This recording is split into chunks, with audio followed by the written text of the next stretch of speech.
मित्रांनो, धक्कादायक गौप्यस्फोट माझा आवडता शब्द आहे. त्यामुळे आज मी तुम्हाला वेगळ्या अर्थाने काहीतरी धक्कादायक सांगणार आहे. असा एक शब्द आहे बरं का आपल्याकडे, सुखद आश्चर्याचा धक्का. धक्का पण असं काहीतरी अस्वस्थ करणारा, भीती वाटायला लावणारा, काहीतरी अहंगंड, न्यूनगंड, कुठला तरी कॉम्प्लेक्स वाढवणारा किंवा भयगंड निर्माण करणारा, फोबिया निर्माण करणारा, एक अनिश्चिततेची चाहूल देणारा, काळजी वाढवणारा, असे पण असतात ना. आश्चर्याचा धक्का नाही नुसता, मी आश्चर्याचा सुखद धक्का तुम्हाला आज देणार आहे. हा व्हिडिओ, आत्ता जे व्हिडिओ चालू आहेत यूट्यूबवर वेगवेगळ्या, मला असा दावा आहे की हा खूप वेगळा आहे.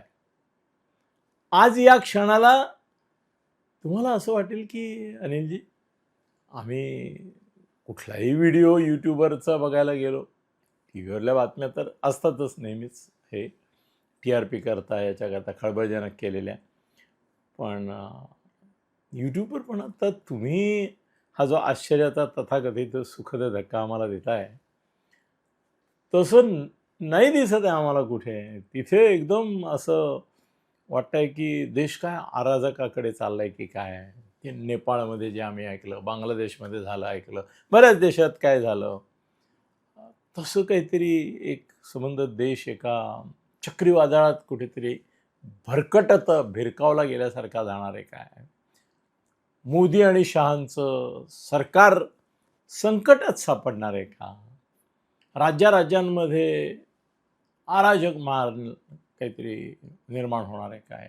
असं सगळं वातावरण बाकीचे तयार करत असताना, आणि काँग्रेस आता एक घाव दोन तुकडे करायला निघाली आहे. कॉकरोच पार्टी आता तर काही सोडतच नाही. मेलेले सगळे जागे झालेत. जे नुसतेच जिवंत आहेत की नाही हे सूत लावून पाहत होते, ते एकाएकी ज्वलंत विधानं करायला लागलेत. नवे व्हिलन, नवे हिरो. मग तुम्ही काहीतरी वेगळंच सांगताय. मित्रांनो, मी जे सांगतोय ना, ते काळाच्या ओघात सिद्ध होणार आहे. मी आज समजा तुम्हाला इतरांच्या नादी लागून काहीतरी तुम्ही माझा व्हिडिओ बघायला यावं, काय बुवा अनिलजी काय सांगतायत धक्कादायक, काय आता वाढून ठेवलाय आमच्या पुढे, असं म्हणून हा बघावा तुम्ही व्हिडिओ, त्याच्याकरता आपण व्हिडिओ करावा असं मला वाटत नाही. माझी अशी इच्छा आहे की एक तुम्हाला ना मी मनाला स्वस्थता देणारं असं काहीतरी सांगणार आहे, मनाला शांतता देणारं असं काहीतरी मी सांगणार आहे. कायदा सुव्यवस्था, सुख शांती आणि समाधान मनाला वाटावं, एक शांतता, मनशांती.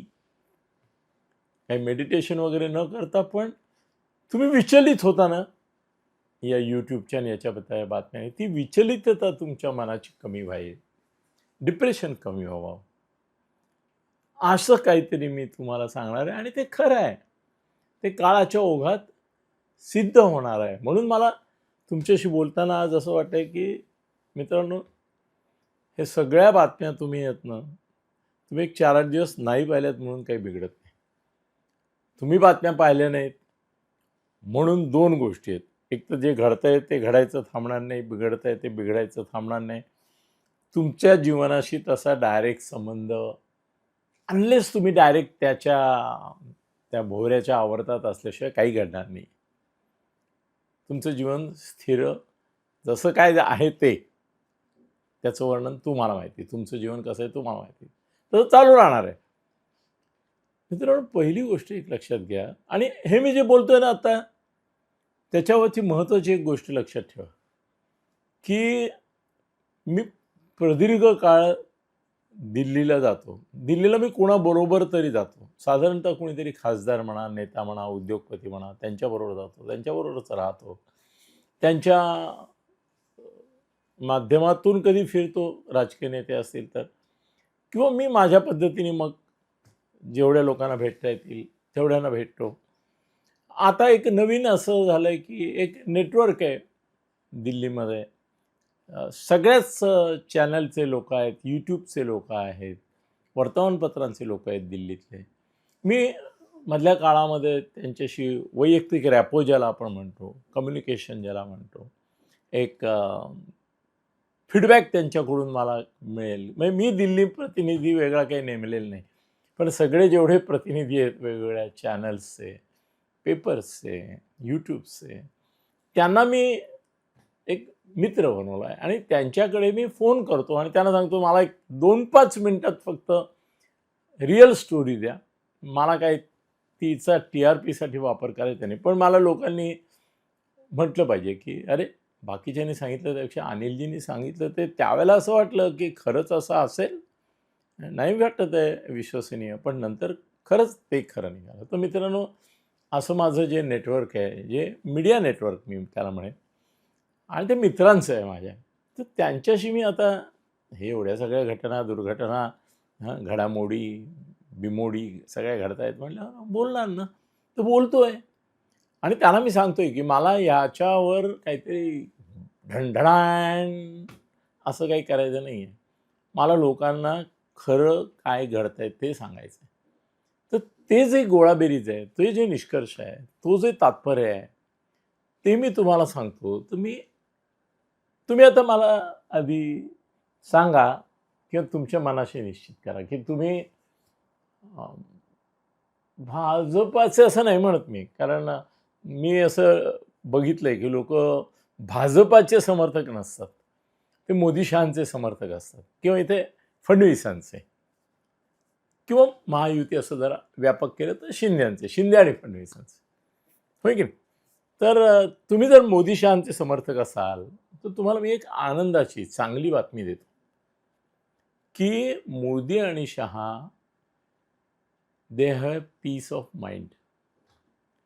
ते शांत आहेत, स्वस्थ आहेत, शारीरिकदृष्ट्या तर स्वस्थ आहेतच, पण मनाने देखील निवांत, शांत आणि निश्चिंत. हा शब्द अगदी बरोबर आहे, निश्चिंत आहे. जराही विचलित नाहीत, जराही संभ्रमित नाहीत, जराही विवंचनित नाहीत की काय होणार आहे बाबा. टीव्हीचे चॅनल पाहिले, यूट्यूब चॅनल पाहिले तर तुम्हाला वाटेल अरे मोदी शहांच्या हातून परिस्थिती निसटते की काय. अरे राहुल गांधींनी काल तर मोठा ड्रामा घडून आणला. अरेच्छा, तो अभिजित दिपके त्याचा कॉक्रोच म्हणता त्या कॉक्रोचचं काय मोठा खेकड्याचा आणखीन काहीतरी डायनासोरस होत चाललंय की काय. अरे तो वांगचूक आता काय म्हणतात त्याला, आउट ऑफ सर्क्युलेशन होणार असं वाटत असताना ते परत नव्याने तो हे करतोय. मित्रांनो, एक लक्षात ठेवा की पुढली एकतर निश्चिंत आहेत याचं एक कारण पहिलं लक्षात ठेवा की एवढ्यात ज्याच्यामध्ये काहीतरी त्यांचं बळ, त्यांची स्ट्रेंथ, संख्यात्मक, गुणात्मकचा विषय नेहमी केवळ होते, पण संख्यात्मक काहीतरी धोका संभवेल. पूर्वी होता का? होता. त्यावेळेस चंद्रबाबू नायडू आणि नितीश कुमार या दोघांवरच फक्त त्यांचं सरकार अवलंबून होतं, तेव्हा धोका होता. म्हणजे ह्या दोघांची माथी फिरली किंवा यांना कुणीतरी फितवलं, बरं हेही छिछोरेच आहेत तसे, यांना काहीतरी पंतप्रधान करतो आमिष दिलं तर या दोघांपैकी कोणी केव्हाही फिरून संकटात आणू शकत होता. आता ती भीतीच राहिली नाही आहे. ऑलरेडी 350 पर्यंत ते पोचलेलेच आहेत आणि ह्या दोघांनी जरी पाठिंबा काढून घेतला तरी आवश्यकतेपेक्षा 50 माणसं जास्त आहेत त्यांच्याकडे. त्यामुळे सरकारला संकटच नाही आहे, धोकाच नाही आहे. हे सरकार पूर्ण त्याची कारकीर्द पूर्ण करायला समर्थ आहे, सशक्त आहे, सुदृढ आहे. त्यामुळे मोदींना आणि शहांना, मी दोघांना म्हणतो याचं कारण ते द्वैत नाही आहे त्यांच्यामध्ये, ते अद्वैत ब्रह्म आहे. ब्रह्म म्हटलं म्हणून तुम्ही म्हणाले की ते ब्रह्म विष्णू महेश तिसरा त्यांच्यात नाही येते, कोणी दोघंच आहेत. त्यामुळे नाहीतर आणखीन जर कोणी असता आणि असं जबरदस्तीने चिकटवण्यात काही अर्थ नाही. तर ते अद्वैत आहे त्यांचं. आणि दोघांना हे माहिती आहे की काय होणार आहे, याचं कारण काय होणार आहे हे ते काय करणार आहेत याच्यावरच अवलंबून आहे. लक्षात येत आहे?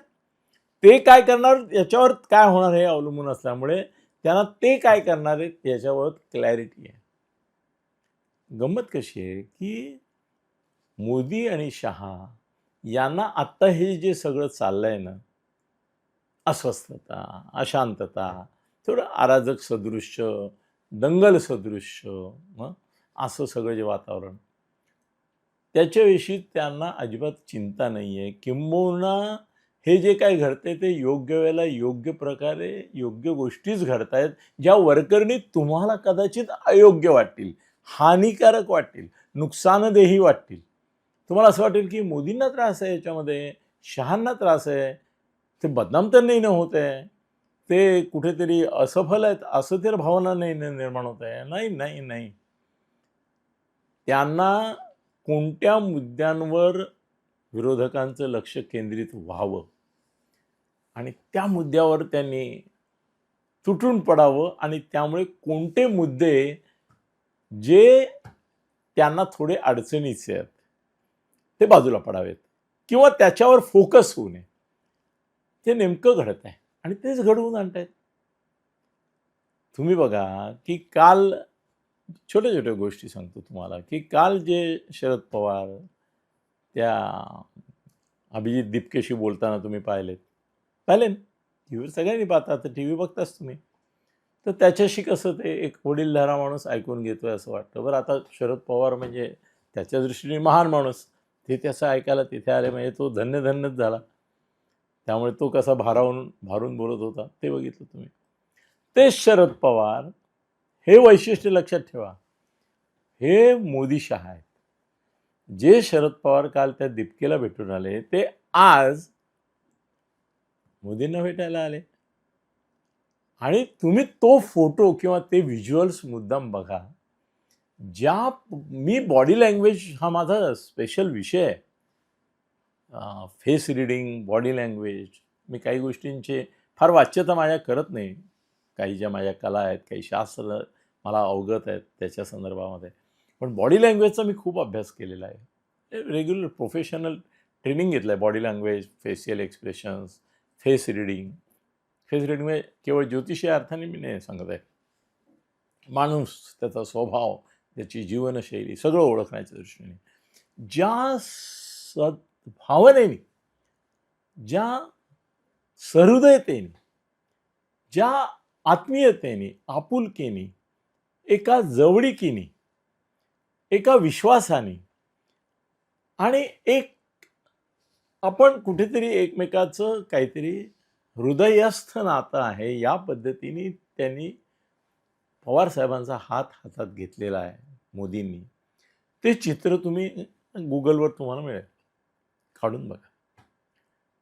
ते जर तुम्हाला वाचता आलं तर तुमच्या असं लक्षात येईल की दीपकेसमोर, त्या अभिजित दीपकेसमोर असलेले शरद पवार हा मुखवटा होता आणि त्यांचा चेहरा मोदींच्या पाशी जो एक, ते कसे बघत होते बघा, त्यांच्या डोळ्यातले भाव बघा.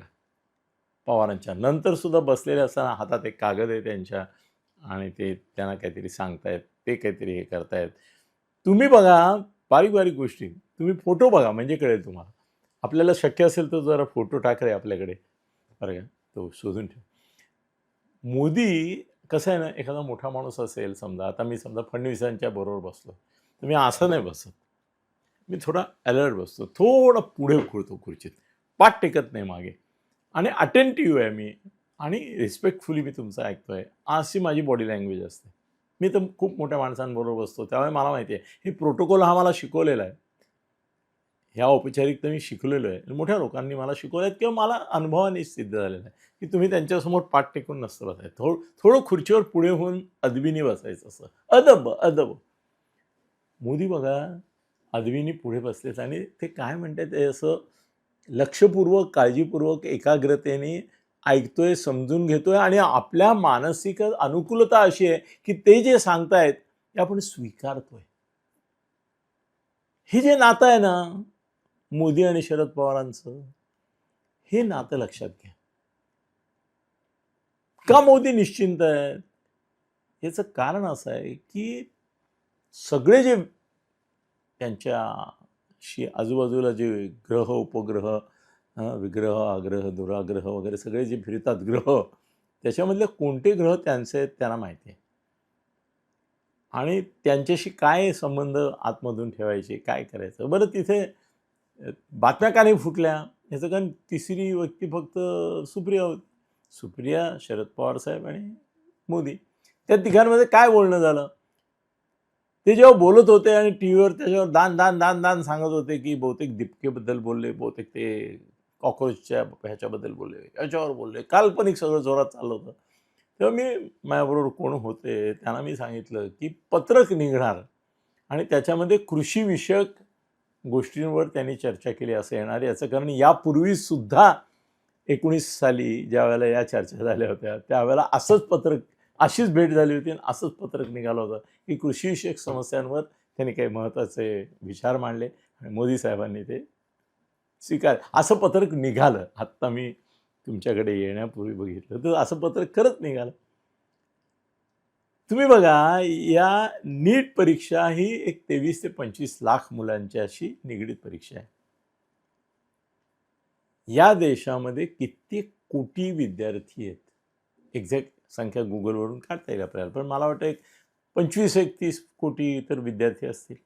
त्यातल्या फक्त 25 लाख विद्यार्थ्यांचा प्रश्न असलेला आहे नीट आहे. त्याच्यामध्ये काय गडबड झाली, पुन्हा परीक्षा घेतली, ती यशस्वी घेतली, मिलिटरी वापरून अगदी घेतली, सक्सेस केलं. ठीक आहे, फेल्युअर आफ्टर फेल्युअर सक्सेस. एखादं धरण फुटलं तर परत बांधलं, परत पाणी अडवलं, परत हे केलं.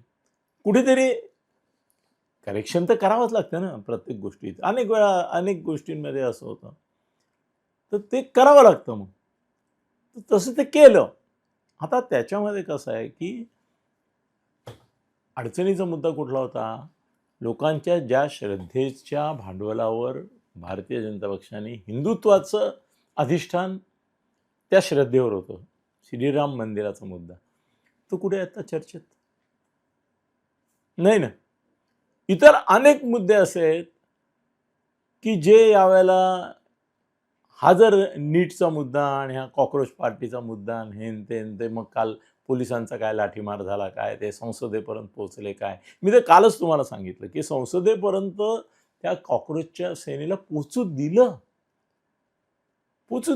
ते तोडत होते बॅरिकेड्स, तोडू देत होते त्यांना पोलीस. कुठे पोलिसांचा लाठीमार पाहिलाय का तुम्ही? मी गेली 50-55 वर्ष हे करतोय पत्रकारिता. मी अनेक मोर्चे पाहिलेत, अनेक लाठीमार पाहिलेत, अश्रुधूर पाहिलेत, गोळीबार पाहिलेत. कुठेही पोलीस तुम्हाला असं जोरात मारतायत वगैरे जे काही दृश्य दिसत आहेत ती सिलेक्टेड असतात, ती फ्यू.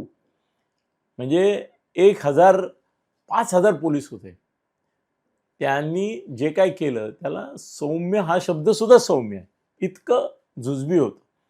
काही ठिकाणी जिथे ज्यांनी मस्ती केली त्यांना मग धास्ती वाटेल असे प्रकार झाले असं एवढं तर करावंच लागतं. आणि एका हाणली की मॉब सायकॉलॉजी अशी असते की 500-1000 पळतात, त्यामुळे ते करत होते, ठीक आहे. पण एकूण सॉफ्ट होते. त्यांचा मांडव तोडला, एक प्रतिकात्मक तोडून टाकला, परत रात्री त्यांनी उभारून दिला त्यांना. अहो तुम्ही विचार करा की इवन राहुल गांधीचं प्रकरण त्यांनी कशा रीतीने हाताळलं, किती रिलॅक्स होता तो. मुलायम तर मला एवढी गंमत वाटत होता, तो पिकनिकला आपल्या कार्यकर्त्यांना घेऊन निघाल्यासारखा बसमध्ये पुढे बसला होता, हसत होता, पूर्ण वेळ हसत होता. बस त्याला अटक घेऊन पोलीस स्टेशनला त्या स्टेडियममध्ये चाललेली, हो का नाही, आणि तो पुढे बसून सगळ्यांशी गप्पा मारतोय. त्याचेच कार्यकर्ते बसमध्ये वरती आणि आतमध्ये बसले. पोलीस कुठे दिसले तुम्हाला? दिसले? एका दुसरा पोलीस कुठेतरी होता. ही अशी अरेस्ट तुम्ही पाहिले कधी? They were on picnic. Rahul Gandhi was playing एक खेळ खेळत होता. कबड्डीमध्ये पण माणसं जशी आडवी पडतात, मग कोण तंगडी ओढतो, मग कोण हात ओढतो, मग कोण हे करतो. He was playing kabaddi with the police. तू तू तू तू तू तू म्हणत नव्हता, मी मी मी मी मी म्हणत असेल मनात. He was also enjoying. तुम्ही लक्षात घ्या की गंभीर लाठीमार, गंभीररित्या अटक वगैरे असं काही नव्हतंच. तो पण त्याला हसायला येत होतं की आपण केवढं नाटक करतोय आणि हे आपल्याला उचलतायत, आता हे फोटो काढतायत, याची सगळ्याची धमाल होणार आहे. सो दे वर एन्जॉईंग ॲक्च्युली. हा सेन्स त्यांना एन्जॉईंगचा होता. याचं कारण असं आहे की त्यांना हे माहिती होतं की आपल्याला मोदी सरकार हे पॅरलल पोझिशन ऑफ लीडरला पंतप्रधानासारखाच एक मान सन्मान, प्रतिष्ठा, संरक्षण, सगळ्या सुखसोयी दिल्या जातात, ते आपल्याला देतातच येते. त्यामुळे आपल्याला कसं उचलायचं ते पोलिसांना चिंता होती, बाबा तुला कुठे लागू दे नको. ते त्याची काय, त्याचा शर्ट वरती गेला आणि पोट दिसलं त्याचं, तर ते पोट त्याचं दिसतंय हे औचित्याला धरून नाही, पोलिसांनी त्याचा टी शर्ट खाली घेतला आणि त्याला सांगितलं साहेब पोट पेट दिखलाय, म्हणून मग त्याने शर्ट ही या पद्धतीने उचललं. याच्यात आणि काय कोण सांगत होता एक काँग्रेसवाला की त्यांना ओढून ताणून फडफडत नेलं. अरे ही वॉज एन्जॉय. हिला बघा ना प्रियांका दारामध्ये उभं राहून, आपण नाही का, मी तर करतो असं पिकनिकला वगैरे जाताना दारात उभं राहून असं वारं घेतो तोंडावर. आता हल्ली काही रेल्वेने जाणं होत नाही, पण आम्ही तरुणपणी जायचो त्यावेळेला दारात उघडून लोकलच्या असं वारं घ्यायचं वगैरे करायचो. आता त्यातले धोके आता कळतात, पण केलेलं आहे. शी वॉज एन्जॉईंग. त्या बायका ज्या तिला अटक करत होत्या ना, त्या बिचाऱ्या काळजीने व्याकुळ झाल्या होत्या. त्या तिला पाठीमागून धरत होत्या आणि तिला सांगत होत्या होल्ड प्रॉपरली, होल्ड होल्ड, खमीन. ती एन्जॉय करत होती, ती पण हसत होती. अहो मुलायम सिंग तर इतका धमाल की त्यांनी सांगितलं अरे ही बस घ्या आतमध्ये स्टेडियममध्ये. ड्रायव्हरनी बस आतमध्ये घेतली. तो आधी ज्या बसमध्ये बसला होता त्या बसमधून उतरला, अटक केलेली त्याला तरी, आणि म्हणाला नाही मी माझ्या कार्यकर्त्यांच्या बसमधून येतो. अटक केलेला माणूस एकही पोलीस त्याच्याबरोबर नाही, एक इन्स्पेक्टर येऊन फक्त त्याला सांगून गेला काळजी घ्या, तुमचे कार्यकर्ते बसले तो ती कुणाला लागणार नाही वगैरे, आणि स्टेडियमच्या आवारात आवाला तुम्हाला 1-2 मिनिटात आम्ही सोडतोय आणि राहुलजींना पण सोडतोय, यांना पण. त्यांना माहिती होतं आपल्याला तिकडे नेणार, फॉर्मली बसवणार. सोनिया गांधी तिथे गेल्या, एवढा मोठा मीडिया कव्हरेज गेलं. त्यांना जसं काय आता त्यांना अडवलंय वगैरे काही नाही, 2 मिनिटामध्ये आत गेल्या. नंतर जे फोटो आले त्याच्यामध्ये त्या गप्पा मारत बसलेत प्रियांका बरोबर. It was a pleasure trip for them, sensational pleasure trip. It was a stunt, आणि तो स्टंटसुद्धा असा जीवघेणा वगैरे नव्हता. दे वर एन्जॉईंग. सरकार पण हे सगळं चाललंय ना, ते असं बोललं तर तुम्हाला ऑकवर्ड वाटेल, ते आर एन्जॉईंग.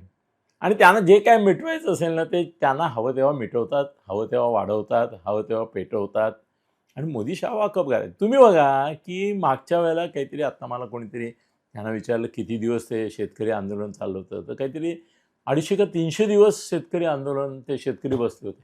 आठवतं? काल शेतकरी निघाले होते, ट्रॅक्टर्स निघाले होते, हजारोच्या संख्येने हरियाणाच्या सीमेवर त्या काय शंभू गेट का काय तिकडपर्यंत आले होते. आता उद्या ते दिल्लीत शिरणार, हाहाकार उडणार वगैरे वगैरे अशा बातम्या आल्या टीव्हीवर. टीव्हीने ते इकडे यूथचं तापत होतं म्हणून जास्त त्याला महत्त्व देत नव्हते, पण ताशा वाजवायला सुरुवात केली होती. सरकारने ठरवलेलं होतं की यावेळेला काय असं मागच्यासारखं 300-400 दिवसाचं नाटक नको आहे आपल्याला. त्यांनी पाठवलं मंत्र्यांना. मंत्र्यांनी जाऊन त्यांना सांगितलं की तुमच्या सगळ्या मागण्यांबाबत आम्ही अनुकूल आहोत, आम्हाला एक 10 दिवसाला वेळ द्या, आम्ही पार्लमेंटमध्येच ते निर्णय जाहीर करतो तुम्हाला जे हवेत ते. गेल्या वेळेला 3 कॅन्सल केले, पण 3 कॅन्सल करण्यापूर्वी 300 दिवस घालवले. त्यांनाही माहिती होतं की तिथे जाऊन बसून तरी काय करायचं, शेवटी मागण्या सरकारने मान्य करणं महत्त्वाचं आहे. आता सरकार म्हणतंय तर करू द्या. त्यांनी 10 दिवसाची मुदत दिली आणि हजारो ट्रॅक्टर्स आणि ते काय आलं होतं गेले परत. म्हणजे काही जणांना असं होतं इकडे शेतकऱ्यांचं आंदोलन, इकडे विद्यार्थ्यांचं आंदोलन वगैरे मोठं होणार. काही नाही, मोदी यांनी दिलं त्यांना, प्रेमाने परत पाठवणी केली. पॅकेटेच दिली असतील त्यांना जाताना, खा बाबा जाताना वाट्यामध्ये. त्यांना जेव्हा एखादं आंदोलन वाढवायचं असतं तेव्हा ते वाढवतात. आत्ता त्यांना हे कॉक्रोच आंदोलन जे आहे ते तुम्ही पहिल्यापासून तुम्हाला सांगतो हे मोदी शहांचंच कारस्थान आहे.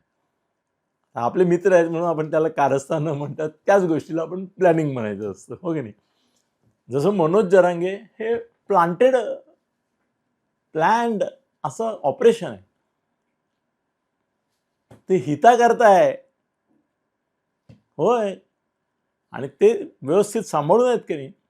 आता बघा की सगळे नेते तिकडे जात आहेत, त्या कॉक्रोचच्या नेत्यांना भेटतायत, हे करतायत ते करतायत, चालू आहे ना, सगळं लक्ष तिकडे चाललं आहे. आत्ता गेल्या 4 दिवसात मला सांगा त्या राम मंदिरातल्या त्या सगळ्या संदर्भामध्ये कुठे कुणी बोललं का, स्टेटमेंट केलं का, किंवा ऑकवर्ड प्रश्न आले का. खूप विषय आहेत असे की ज्याच्यावर आता सरकारला तोंड देणं मुश्किल आहे. आपल्या परराष्ट्र भूमिकेपासून तेल सगळ्यापासून आता बघा की तेलाचे वाढलेले भाव वगैरे सगळ्या ह्याला बगल देण्यात त्यांनी ते इथेनॉलचं एक प्रकरण सोडून दिलं मोठं.